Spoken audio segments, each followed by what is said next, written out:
vibe. Come let we lime. Come let we vibe. Lime vibe. Oh, lime vibe.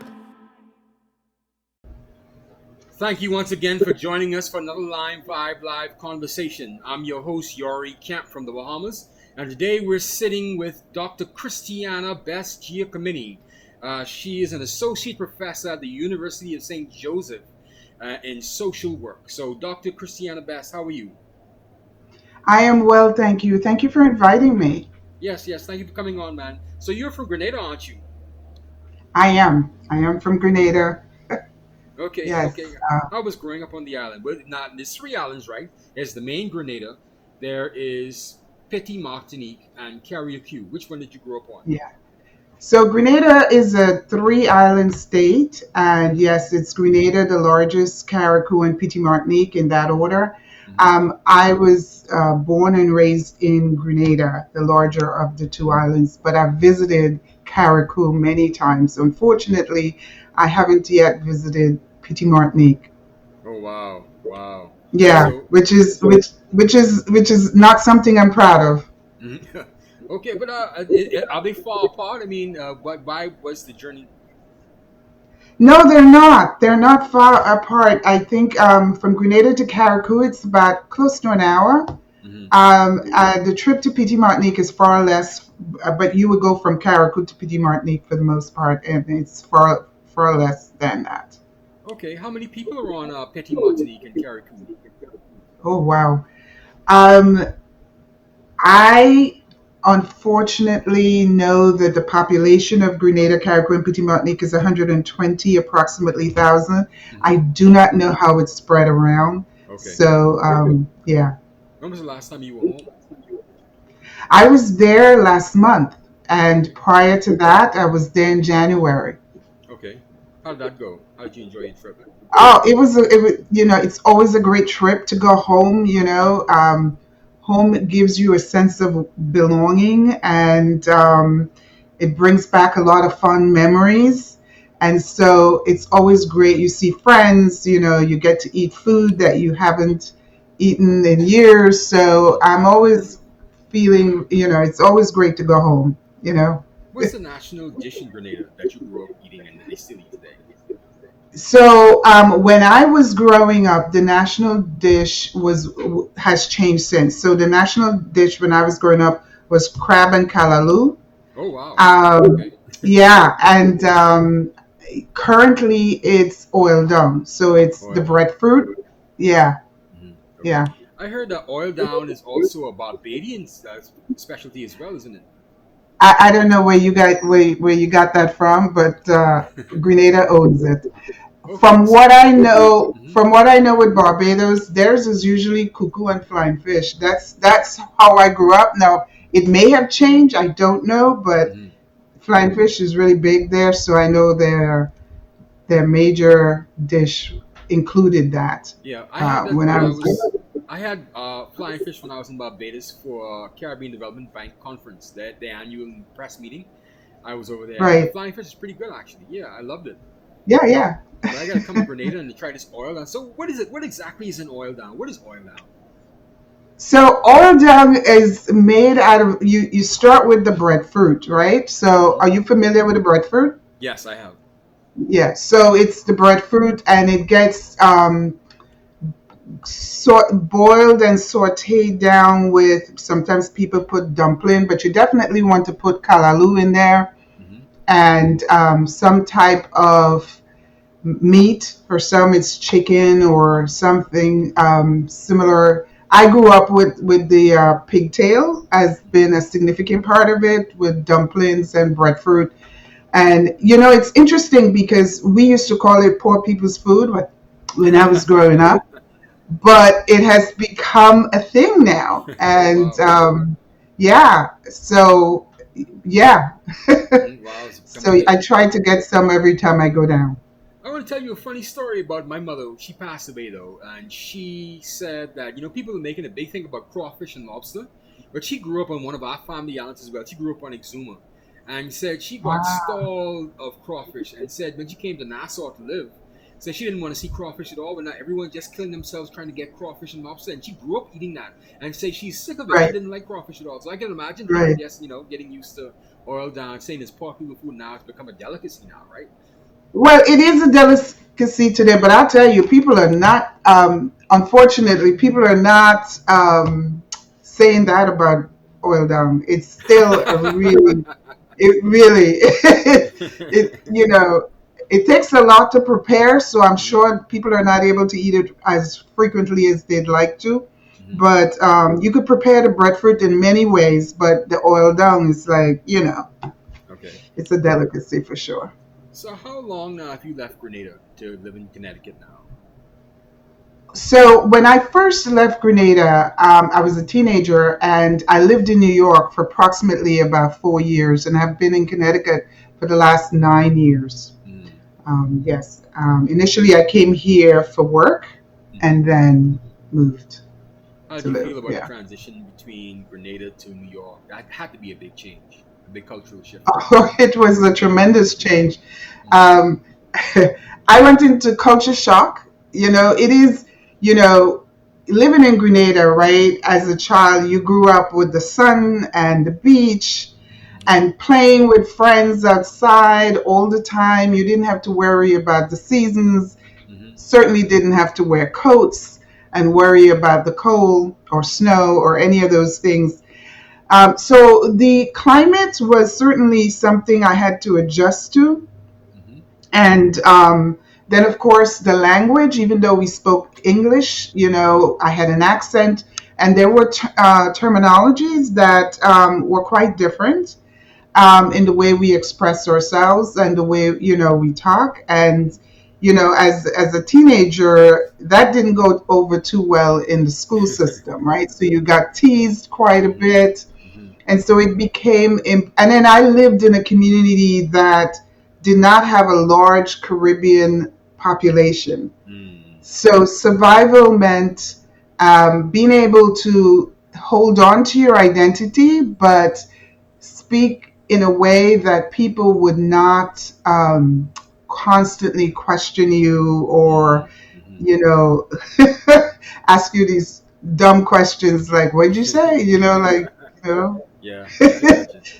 So I guess it yeah. must have been a challenge for you as well, transitioning from Grenada to a whole new community and also trying to go to school, right? You went all the way to your PhD. You're a doctor, aren't you, Dr. Best? Yeah. Yes, I Doctorate. did. Yeah. So So what yes, made you? it was. Okay. Go ahead. No, I say, what made you decide child welfare and social work as a doctorate, as a profession? So first, let me say, I don't know that I initially thought about going and get my PhD initially from the very beginning, right? Because I didn't go straight through. I was one of those people who came from an immigrant family, and the expectation was that you become educated, but educated enough to get a job and to help the family, right? Hmm. And so after college, I made a deal with my mother. My mom sent me to Catholic school in the United States, and it was considered to be a pretty decent school, St. Hmm. Patrick's Cathedral High School. And so she was expecting me to start working after high school. And Hmm. I made a deal with her and I said, please, I want to go to college because I know if I Mm. stop, I'm not going to continue. Hmm. So Hmm. I want to go to college. And so we agreed that she would support me in that effort. Hmm. And so when college was over, my colleagues and my friends and peers were thinking of graduate school, law school, all these different things. And my mother was like, no, we made a deal. So you have to work. Oh wow. And so, I majored in sociology with a business minor. So, you had to start from scratch. While I worked in business to some degree, I was leaning more to social work and Hmm. had the opportunity to work in the child welfare system. Hmm. And but I have to say that unconsciously, I think there was a part of my life while living in Grenada in a transnational family, Hmm. meaning that I was in Grenada living with guardians. My mother and father were both overseas. and so that, living without your parents is Mm. similar. I think I was able to make that connection later in life to some degree, not everything, but to some degree, it's similar to being in a foster home, Oh right? wow. Where you're living with strangers, you're living with people that are not blood relatives. And so I found that when I was able to make that connection, I realized that I may have chosen child welfare as a way of saving, children who may have been in a similar situation as I was. Oh wow. So speaking of that, Yeah. what are some of the more disturbing cases you've seen working in the child welfare system in the United States? So we haven't had many of these, but whenever a child dies, Mm-hmm. that is, of course, the worst of the worst. But also, always when sometimes children are abused and neglected, they're removed from their families' homes, put into the system, and they are also abused and neglected there. And Mm. so that is always a tragedy as well. So, you know, those have been, when that happens, it shakes the whole system. Wherever you are, it impacts you because, you're in the business of, for lack of a better word, serving children, serving families, certainly trying to save them Mm-hmm. from parental abuse, right, and neglect, and then put them into a situation where the worst happens. And so that is always very tragic. And I'll tell you, one of the reasons why I moved away from, direct care and supervision and management in the child welfare system and child protection to policy and more, I had to put space between dealing directly with families was because I became a parent myself. Oh. And it was really hard sometimes to remove children from parents. That's number one. That was always difficult, but it became even more so when I became a parent myself. And then also to be able to see children being mistreated regardless of where they are, whether they're at home or in the foster care system. Oh wow. I keep hearing Americans invoke this agency called Child Protective Services. Hmm. I Hmm. guess you have a lot of experience with that as well too, right? Yeah, I spent a great deal of time as a child protective worker and a supervisor. Mm-hmm. And then I went into training later on. But yes, I did spend quite a few years in child protection. Oh wow. Yeah. So You. child protection is a very difficult job to do. Mhm. You know, it's not an easy job at all. And coming from a place where you've never had that, child protection was never part of the culture, right? Mhm. Um, families took care of families. If you couldn't take care of your kids, families stepped in, right? Mhm. There was never a formalized, when I was growing up, at least in Grenada, there wasn't a formalized system. And so um, it was difficult to move into an area where you, with the best of intentions, you want to take care of children, but it also may mean that you have to take them away from their parents. Ah, yes, yes, yes, yes, yes. Wow. Do you think the same kind of problems would happen with regard to neglected children that would happen in the Caribbean and what happens in the United States? Because, like you say, we grew up in kind of like a communal family in the Caribbean for the large part, right? I know my mother was around and my father was around, but I spent most of my time with my cousins and my grandparents because they had to work and they let Right. our grandparents babysit us. Do you think this kind of stuff could happen in the Caribbean, the way children are neglected sometimes inside the United States? Because we have that family unit, that background. You think that kind of stuff could happen in the Caribbean? Would you like to see that happen in the Caribbean? So it's interesting. We live in a globalized world now, right? And we tend to pick up systems and recreate systems from the West and North America. And so I do hope that if we do, um, as we become more conscious of child abuse and neglect in families, that we learn from the mistakes that some of the larger countries in Europe and the United States have made, um, so that we don't replicate the mistakes as well. And so that means sort of reaching into the culture, reaching into what you described, where children are, in fact, um, being raised with grandparents. And I think we do that quite a bit now in the United States. There's a move and a trend to do that because we found that even with Black families and Latino families in the United States, they had this extended family that we could reach into and utilize to support the children. So there is more of a trend towards that today than there were many years ago when I was in the system.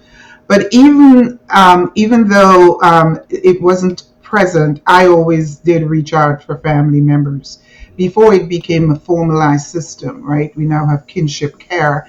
Before it became a formalized system, I always reached for family members wherever they existed.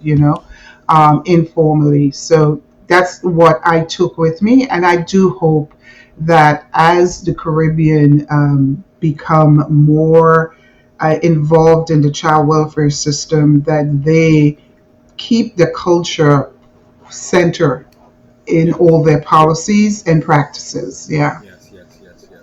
So, do you think this breakdown of the family, do you think it's an economic issue, or is it just, human beings are now just becoming so much more cold and cooler towards each other?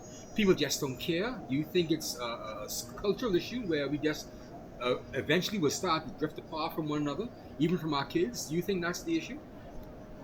So I think it's multifaceted, right? I think it's not one thing. Although economic issues always push us further along, Mm, but I mean, look at the political climate in which we live today, right?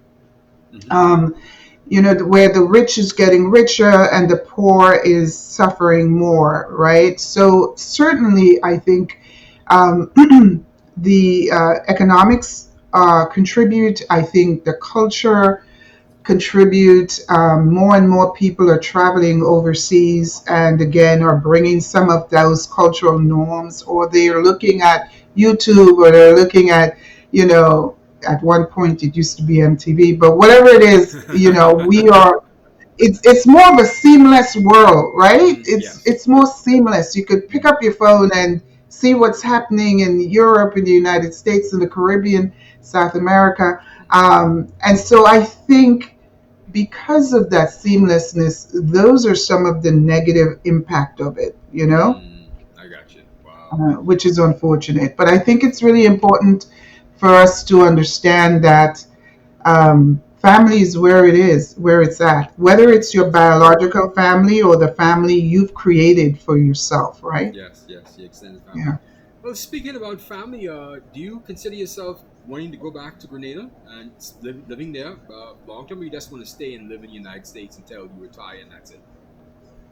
So it's interesting because I'm not sure I want to return to live there yet, not at Mm, this point. I have seen my father return and had a lot of issues, medical issues that we had mm, to deal with mm, because in most cases when you live overseas you have insurance that are connected to that country, yes. and so there are lots of issues, but the fact is I'm also married to an American, right? Okay. And my American husband, while he enjoys visiting Grenada, he is not at a place where he wants to migrate to I Grenada. got you. And so that is one of the factors that will influence my decision. But He's an there is a Italian part of American, me, right? yes, there Okay. is a part of me that has a strong link to Grenada. And so you never know.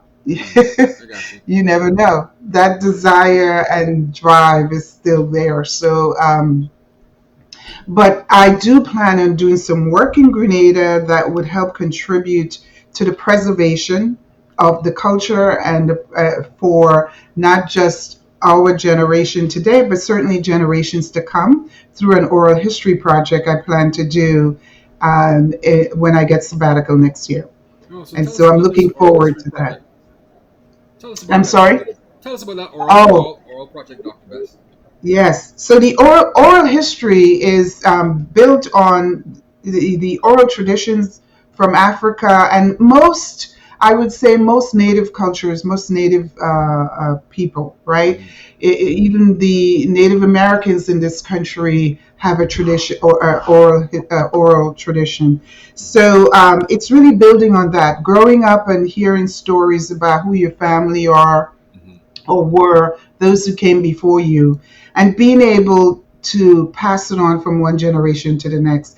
With the oral history project that I'm going to be doing, I would be starting in Carriacou, post burial, that being the primary focus, Mm-hmm. and interviewing individuals of all ages, elderly, middle aged, young people, to talk about, who they are, what their experiences have been with, and just to learn more about their cultures in a way of, with the goal of digitally preserving it so Mm-hmm. that generations from now, their children's children would be able to tap into that and have an understanding of the time in which this generation lived and Mm, how yes, they yes, yes, navigated natural disasters, among other things, right? yes, yes. And So so the oral history is a way of preserving people's experiences from their perspective and being able to digitally hold on to it. It mm-hmm. also is an excellent way of connecting people within the diaspora, Mm-hmm. right? And so, yeah, I'm looking forward to that. Oh wow! So I've seen. So let me picture it in my mind. So you're going to interview just regular Grenadians who lived through Hurricane Beryl, and you're going to record them and save that on digital format. That's brilliant. Yes. That is brilliant. That is so Yeah. That is so thoughtful. So Yeah. caring. It's an excellent way of saving it, and locating it in museums that are local, Mm-hmm. so that every generation can have an understanding of what that experience is like. And eventually, I would like to move to Petit Martinique as well as Grenada, and it doesn't always have to be focused on burial or a natural disaster. Some Oh, people you might want to want to visit talk Petit about. Martinique? Yeah, yeah. I am going to. I meant to do so this last time when I was there, but Mm-hmm. it didn't work out. Mm-hmm. It didn't work out, but I'm definitely going to. Yes, yes, yes. Okay, please do, please do. You are quite a special lady, Dr. Giacomini, and I am just thrilled and honored to have this conversation with you. I know you're a black female professor. How do you feel being a black female professor in white America? Yeah. So, Black people in this country are stereotyped and they are constantly experiencing different forms of racism, regardless of where they are and where they land. So, one thing you have to do is to be able to navigate these things. So, it shows up in the workplace in general. So, my workplace happens to be academia. Mm-hmm. I've been teaching for over 15 years, Mm-hmm. but so it's there. But one of the things I want to share is that growing up I don't necessarily see myself as special because growing up in Grenada, I grew up where my doctors were all black, right? And, um, Oh, you're my special, Dr. nurses, Giacomini. You're special. huh? Yeah, I say you're very special. There's not a lot of black people with PhDs roaming around the world. I think we are the smallest subset. Outside of Nigerians, we are probably the Yeah, smallest subsets of PhDs and professors. And let's not even start with the STEM profession, the science, right. technology, engineering, and math. So you are Well, a very special that's individual. okay. So I understand that. I mean, honestly, in the United States today, 7% of Black people are professors. Mm, And 4 out of the 7% are black female professors. Oh So wow. I understand the statistics does show that. Hmm. But I want to say that part of my where I am is being motivated and be understanding that I come from a place where I had black doctors. I had, my prime minister is black. So Hmm. I understood that achieving whatever I put my mind to was possible Hmm. from the background I've had. Hmm. I don't know if that makes sense to you. Yeah, I got you. No, I You understand know, because you've seen it growing up, I've right? seen it, and so I knew it was possible, and therefore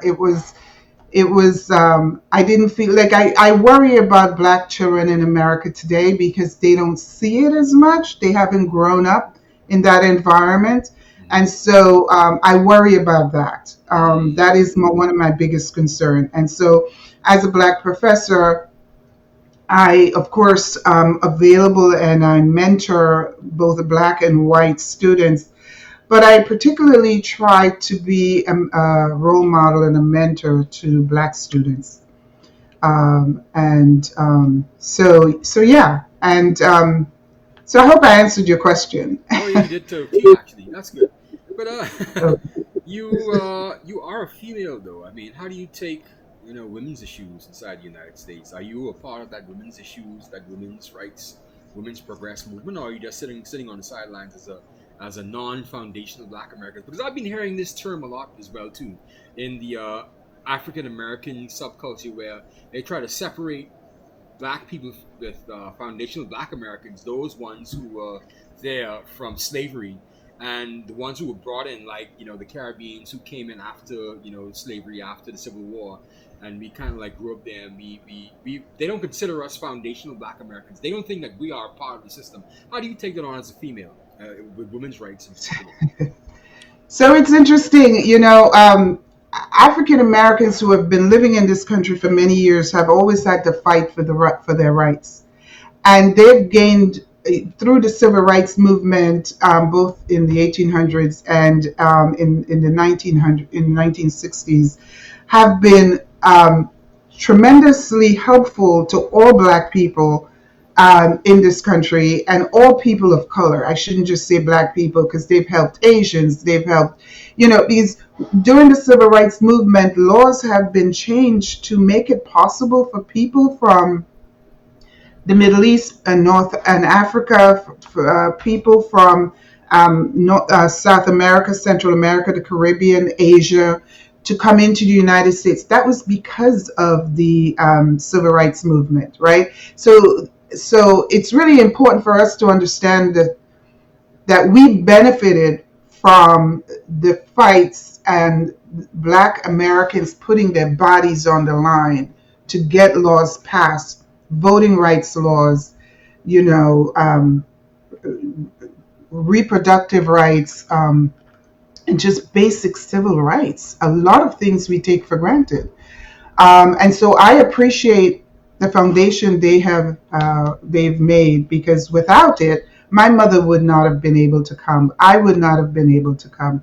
Birthright citizenship, which was, I think, the 14th Amendment, was a result of African Americans becoming citizens. And Yes. so we benefited from it. Certainly my son, who was born in this country, benefited from it. So I don't see the separation. I see that they have been fighting for a long time. They've had to live with their oppressors, right? For many of us in the Caribbean, our oppressors were long distance, right? They Mm. were in England, they were somewhere in Europe for the most part. They've had to live with them and make a way. And they've not only made a way for themselves, they've made a way for everyone else who came after them. What tends to happen is that in many cases, not all, white Americans try to give preferential treatment um, to Black people and other people of color coming from outside of the United States, which means they're bypassing those African Americans who've been here all along, because they see them as confrontational, as Mm, angry. But if they don't get confrontational and angry to get things passed, mm. we all don't inherit that. Yes, yes, yes, So yes, yes. we have to see the bigger picture, and we have to see that it's most important for us to see ourselves as one, Hmm. see the fight as one fight, and Hmm. to because we all benefit from it. And I have to say, your introduction to America was with New York. And New Yorkers are very, very direct. They're very, very blunt. Yeah. So you, so you've seen that firsthand. So that's Yeah. your experience. Okay. Anything else you'd like to Yeah. add, Doctor Giacomini? I call you Doctor Best. Is it Doctor Best or Doctor Giacomini? So most people say Dr. Best because professionally, I have been using my maiden name Hmm. more, over the years. Okay. Um, but yeah, I think that what I'd like to say is that we live in some very precarious times. Hmm. I have been in this country 50 years. I've been a citizen for 40. And, it is possible now under this political climate to be concerned about, whether or not I can be denaturalized. Wow. Um, and so I am very much an advocate for immigrants, regardless of who they are and where they fall. And so I am very concerned about them. I'm also an advocate for women's rights, and I'm an advocate for people of color, particularly Black people, because usually we are at the bottom of the totem pole. Hmm. And so I find myself being more collaborative and less divisive.